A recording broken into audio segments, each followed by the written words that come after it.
Welcome to another Down the Rabbit Hole video. As you can see, I am playing Indy 500 using the driving controller, not very well, but it's because I'm at a weird angle, and I am not putting my finger on the gas pedal. I'm in fact using the MiniVex pedal with my foot there to actually drive around or to apply the gas. I had actually done a video a couple weeks ago saying this isn't working. How come this device, which is primarily for the Vectrex, but does have Atari 2600 support, and I proved it using paddle games, how come it doesn't work with Indy 500?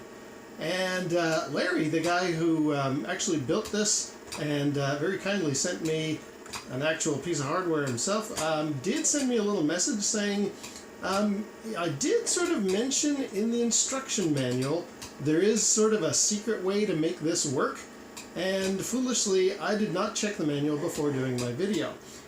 It's right here, and I'm not going to necessarily give away the secret, but it is written down there in the little manual you get with the MiniVex pedal that yes, you can in fact make it work. Here's the pedal itself. You can make it work on the Atari 2600 with a driving controller like I am right here. You see, I'm applying gas. I'm not putting my foot on the gas button. I can still totally steer. That's no problem. And I can apply gas using the pedal. It is possible. So, my apologies to Larry and anybody who may have watched that last video of mine in error where I said, yeah, it works great for standard paddle games like Night Driver, and I did a few others like Circus Atari, for example, which is actually a pretty good use of the pedal. But I did say I can't make it work on Indy 500.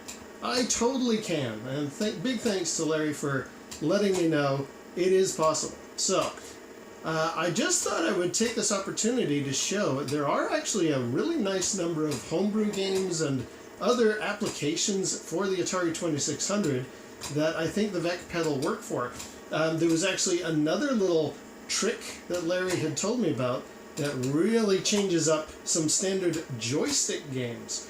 But I'll do those in a second. Let me just show you a couple of paddle games that I really like playing using the VEC pedal as a controller.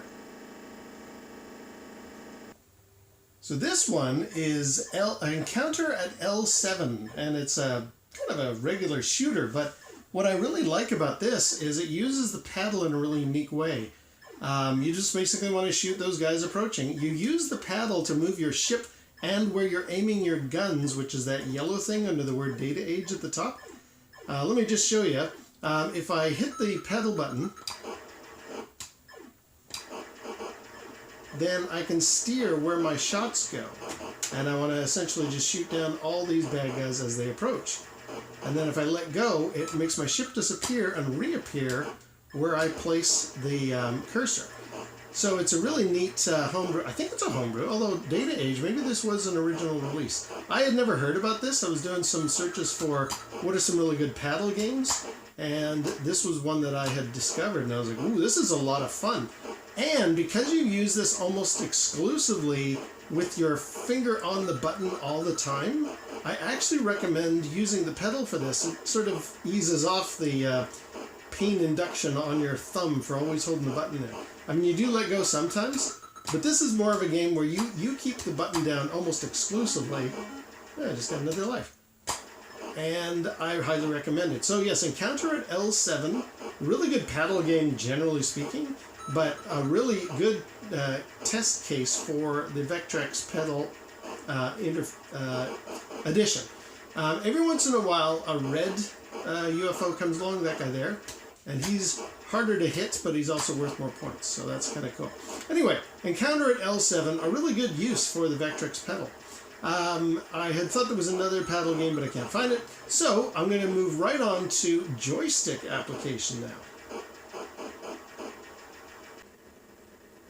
Alright, I've had to change the lighting a little bit in here because Combat's quite a bright game and you couldn't really make up what was happening on screen there.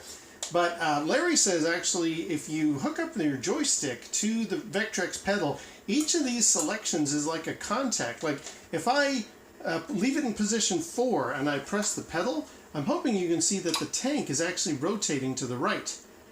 And then if I switch it back over to position 3 and hit the pedal, now I'm going to the left.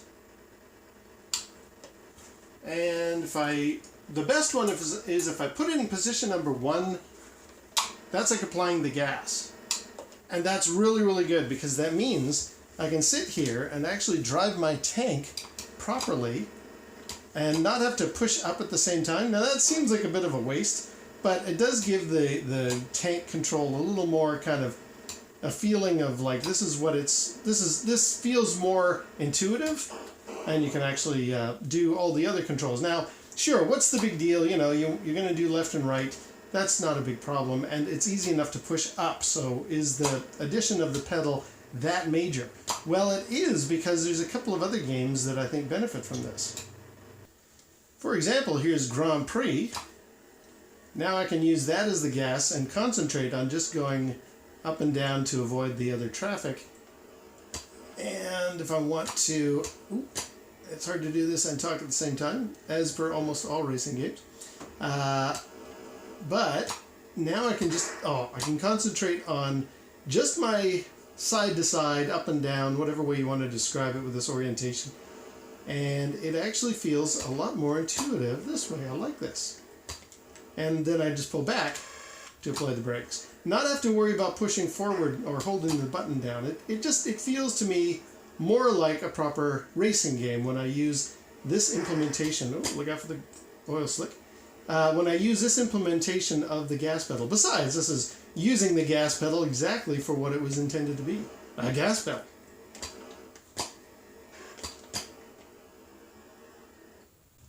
But now here for me is the real killer app, Gravatar. Now, I love this game normally. This is a really great original Atari release. A good implementation of Gravatar as well, which I've talked about before with Gravitrex on the Vectrex. A really good implementation of what that original coin-op was.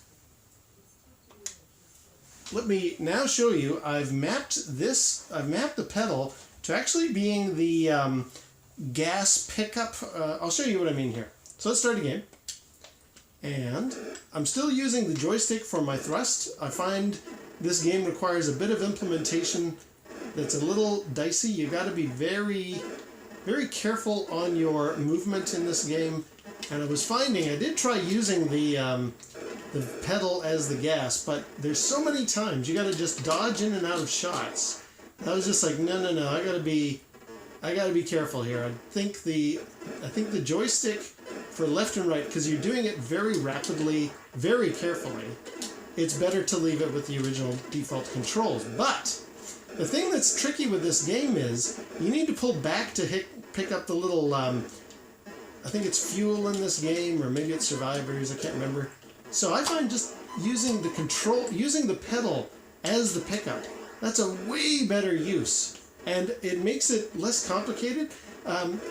Atari did or whoever it was, Activision, whomever, they all did their best with this four-way joystick to come up with interesting ways when a game required multiple button presses. And this one's no different, but that ability to pick up being mapped to something other than the joystick is very handy to me. I really much prefer it. Now let me just see if I can get in there. Let's do this guy. You can see my fuel is going down.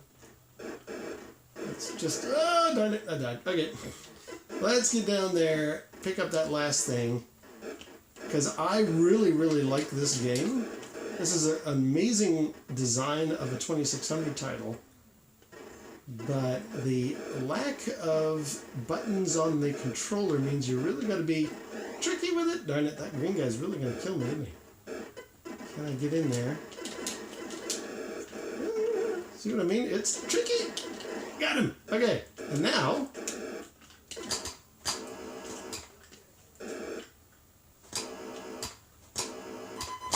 there you go. Oh, and I died on the way out.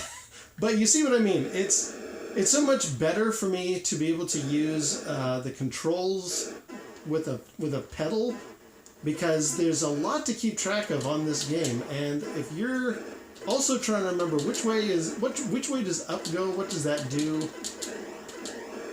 I find this is a better implementation. I really like using the pedal to pick up stuff. Way better. Yes, I occasionally push back on the joystick as I'm doing the controls. So you might see me occasionally use it, but to actually map it to the controls and also in my brain that will do the pickup is so much better. Because there's a lot going on. This is a pretty frantic game. It's excellent, by the way. Oh, died. And it's a lot to take in at once, so I find doing... dang, you got me.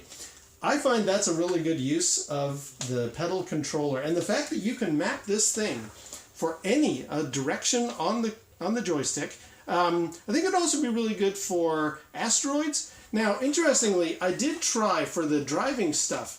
I thought to myself, well, maybe if I try Enduro, which I know uses this joystick, or Pole Position, which uses this joystick, and have that as the gas, would have been a sensible implementation of it.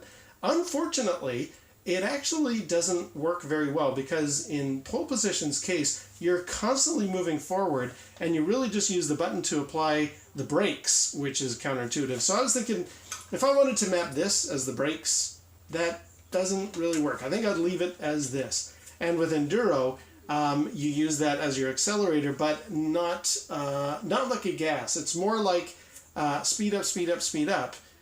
I can't really describe it very well. People who know Enduro, they know what I'm talking about. And so I did try doing this with Enduro. It wasn't really working for me. However, try it yourself. Your mileage may vary, no pun intended.